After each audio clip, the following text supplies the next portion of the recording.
Hey everybody, it's Ann BB. Today is Wednesday, March 13th, 2019. I'm Barb Hammer, and I want to do a quick follow-up video to one that I did last week about YouTube censorship. Um, so I'd noticed YouTube, they had kind of put my channel, they were trying to marginalize my channel, I think. So I mentioned in a video, let's see. Yeah, so as this video, YouTube censors re-left with crazy recommendations. So I had noticed on my channel before that I had kind of like appropriate channels that were related or recommended when you went to my homepage.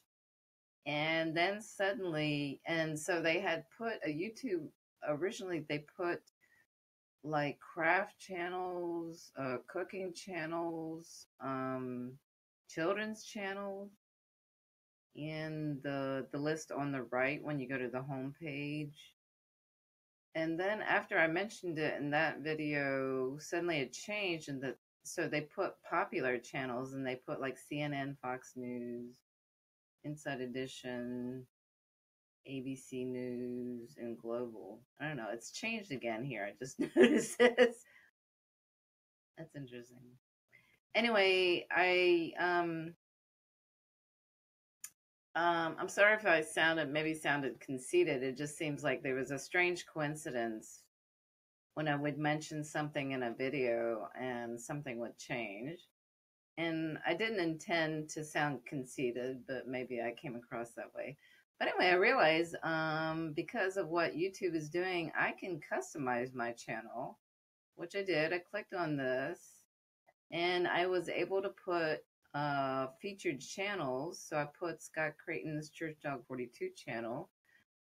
This is my backup channel, which only has one video. I haven't really used it yet because I haven't needed to. And then this is Scott's game video channel. And this is my buddy Abdul Hussein's channel, where he has mostly game videos, but he's posted a couple of political videos, and I'm encouraging him to post more stuff like that. He has a website where he writes occasionally about things that he feels strongly about, and they're very good. He has a very different perspective. So he is a Bangladeshi British Muslim young man in the UK. So he has a very interesting perspective. He's very politically incorrect, which I really enjoy. But anyway, it's interesting. So if you have a channel, and if you're finding the channel recommended or popular or related channels don't seem to match yours, I would encourage you to customize your channel to get around what YouTube is doing. And they're trying to marginalize people who promote what they would call conspiracy theories and what others would call simply dissenting opinions or sometimes the truth. So don't forget, you can customize your channel and put featured channels, and I plan to put more there, but that's what I have for now. I want to talk a little bit about, it just seems like since the beginning of 2019, the censorship in social media has really been ramped up. And people have been talking a lot about Facebook. I don't really use Facebook a lot. It's mainly to communicate with other people. But I've noticed a lot of censorship of alternative media outlets on Facebook, I've heard about. And also on Twitter. So, yeah, on Twitter, my original Twitter account was permanently suspended, I think last month. Yeah, last month. And it was really strange. So I had been on Twitter years ago when they were just starting out. And it didn't seem to really turn my crank, so I left. And then I came back in 2016, 2017, and I quickly got suspended, repeatedly suspended, then shadow banned, so I left again. And then last year in 2018, I started another account. I guess in the summer or so. And what's really strange is in January, I got a suspension. I think it was like a 12-hour suspension. And then I got another 12-hour suspension. And that was over. So the first one, it was over. Twitter will jump on you if you use inappropriate language. So I wasn't really watching what I was saying, and somebody reported me. This was a controlled opposition account. Not even one of those blue check accounts, but clearly a protected account. And they reported me, and so I got a suspension. And then I got another suspension using inappropriate language, I guess. And I was criticizing an account that was spreading propaganda about the Maduro government, the legitimate government in Venezuela. And so that suspension, yeah, that was the second suspension. And then the third suspension was using inappropriate language in reference to Joe Rogan and Tim Pool. So two accounts that are on the right. So actually, the first one was over controlled opposition. So what I would call, I've forgotten this term I used to use, a paper progressive. And that account was also connected to Cindy Sheehan's Women's March in the Pentagon. And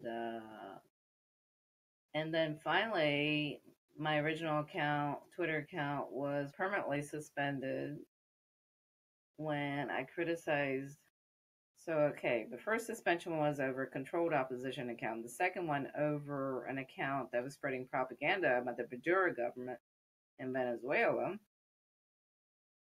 And then the third and final permanent suspension was using inappropriate language in conjunction with a couple of right-leaning accounts. So that's interesting.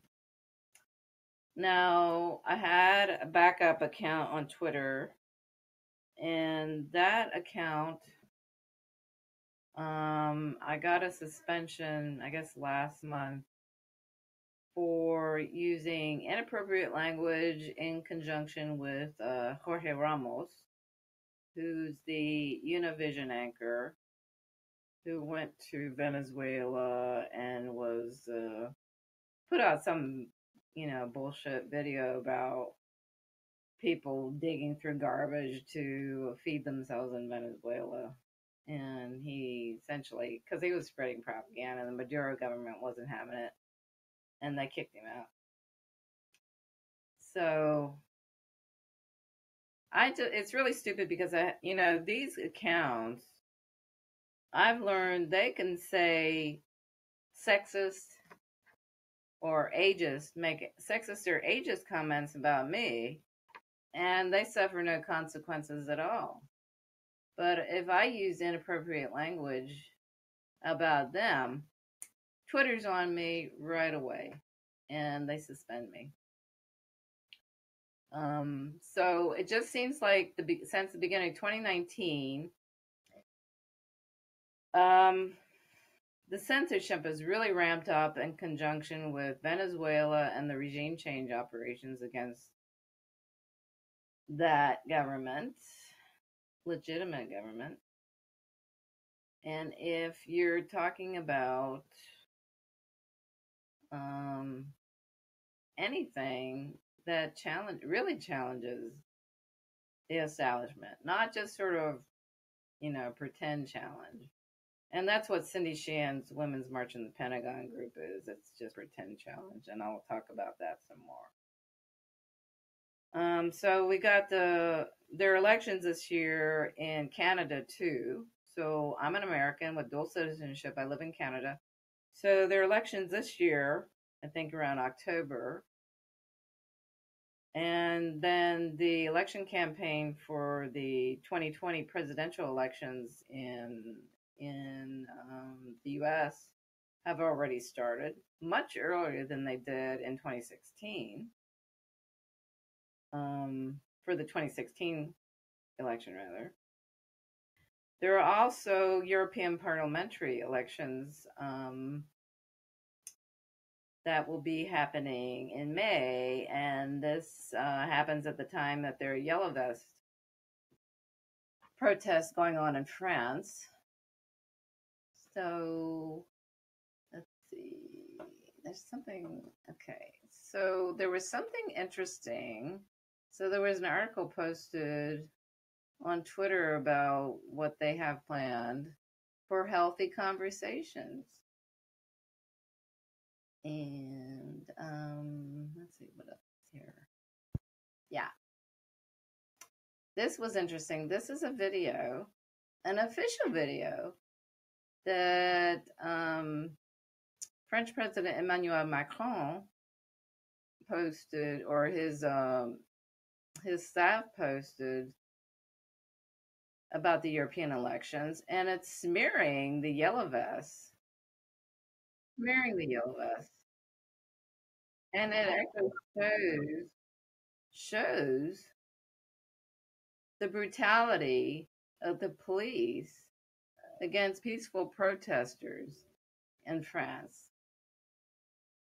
And it's smearing the Yellow Vests, basically saying they're, a bunch of backward nationalists. And I noticed they're really smearing the Yellow Vests and sort of basically calling them a bunch of rednecks. So this is a video in support of voting for European unity in the May elections for the European Parliament. So that's what's going on Twitter. So this is why there's all this censorship going on right now. So there are all these elections, and they're really worried about the rise of populism. So on Twitter, so there was this article that an account that follows me, Laura Sex Angel, she's a very nice lady. She's got a big heart.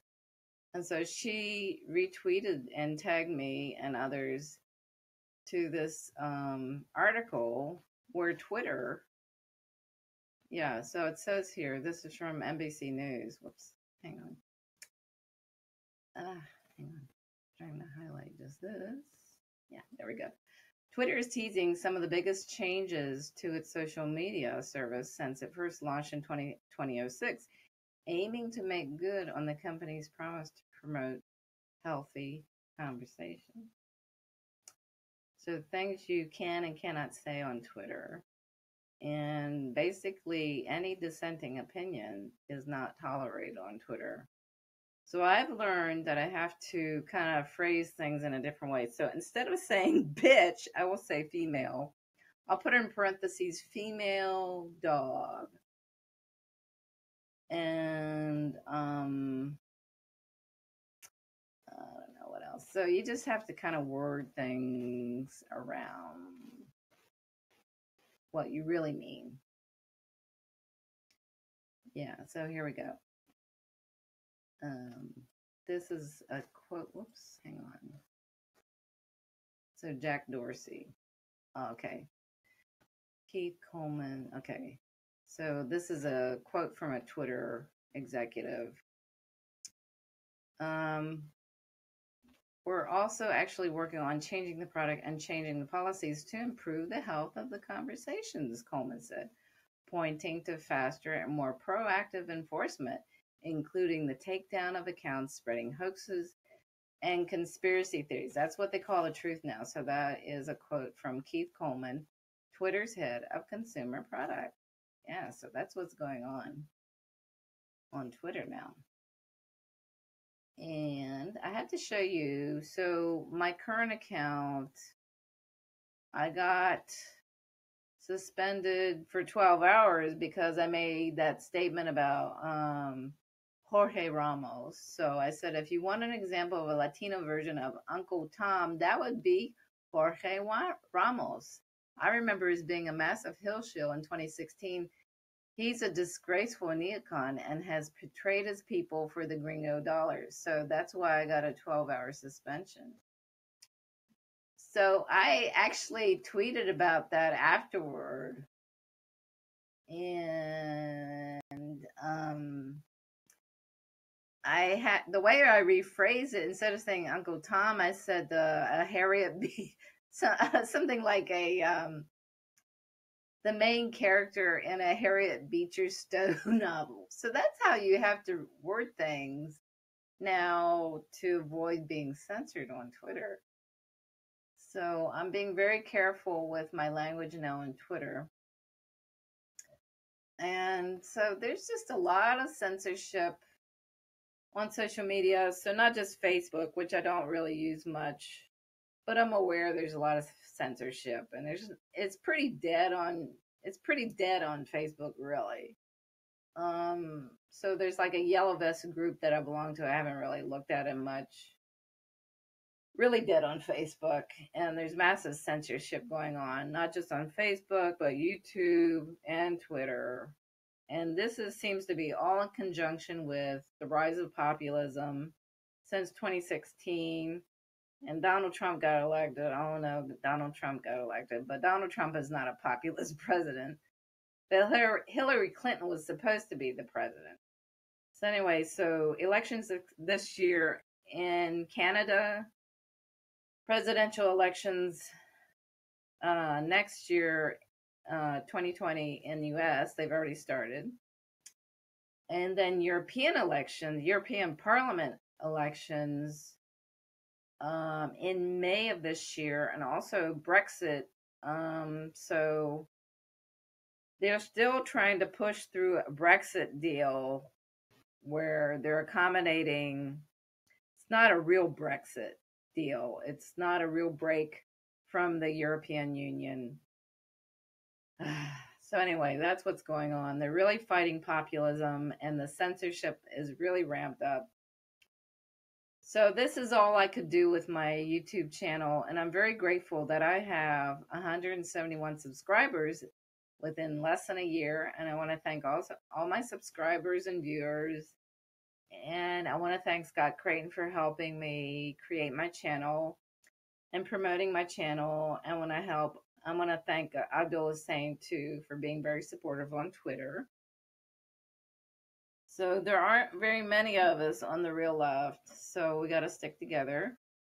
And that's all I want to say for now. So I will talk to you again soon. Bye.